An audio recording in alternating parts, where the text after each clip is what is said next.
bonjour. Alors, il s'agit de la parure de Guy de Maupassant.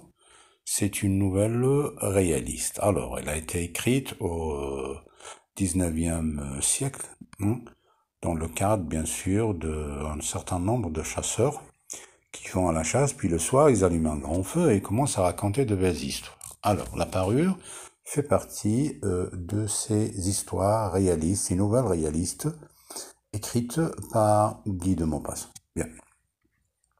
Alors, il s'agit d'une certaine femme, hein, une fille, on va dire une femme de 22 ans, et très belle, hein, femme, mais elle a un esprit snob, ça veut dire, elle voulait vivre dans le luxe, elle voulait avoir la belle voiture, la belle villa, hein, la grande magnificence à la maison, alors que c'est une femme qui travaille avec son mari à Monsieur Georges Loisel, dans le ministère de l'Instruction publique.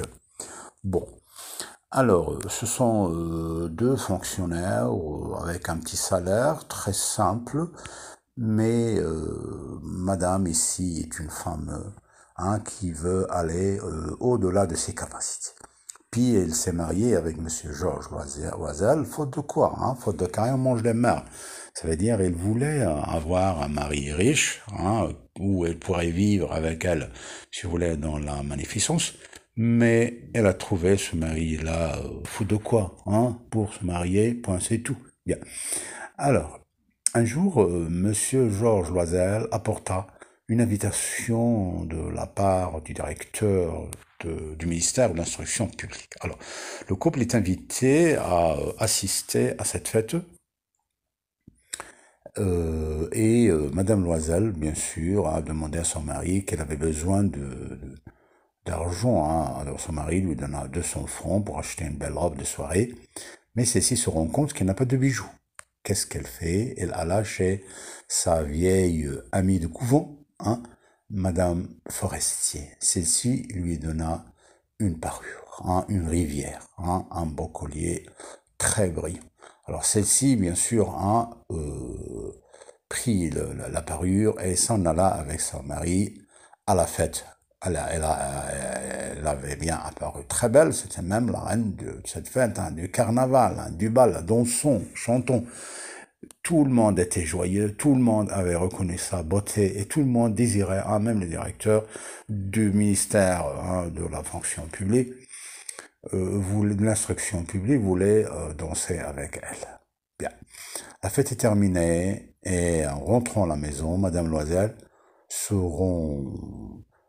rendit compte que la parure n'est plus dans son cou. Hein, elle a disparu.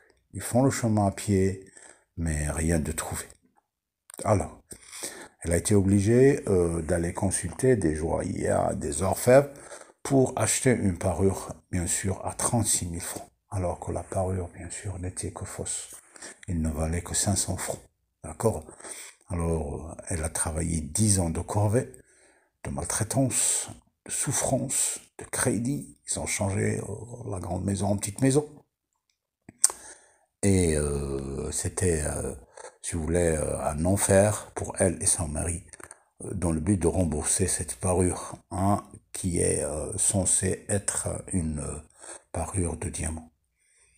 Un jour, elle rencontra Madame Forestier dans la rue et lui dit « Madame, j'ai trop souffert pour rembourser votre parure de diamant. » Madame Forestier répondit que c'était une parure fausse de 500 francs.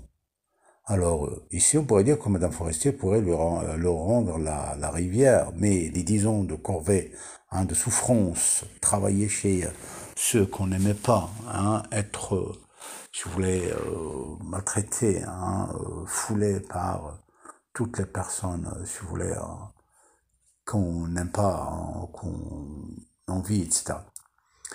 Bon, dans ce cas-là, je pourrais dire que ici, la parure, hein, dans ce cadre-là, je pourrais dire qu'il ne faut pas aller au-delà de ses capacités.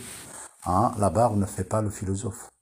Parce que même avec une parure, hein, elle n'est jamais la femme la plus riche, hein, même si avec sa beauté, elle apparaît la plus belle du carnaval. On pourrait dire aussi que les apparences sont trompeuses et l'habit ne fait pas le moine. D'accord? Je vais prononcer le verbe en anglais. Appearances are deceptive and the clouds don't make the monk.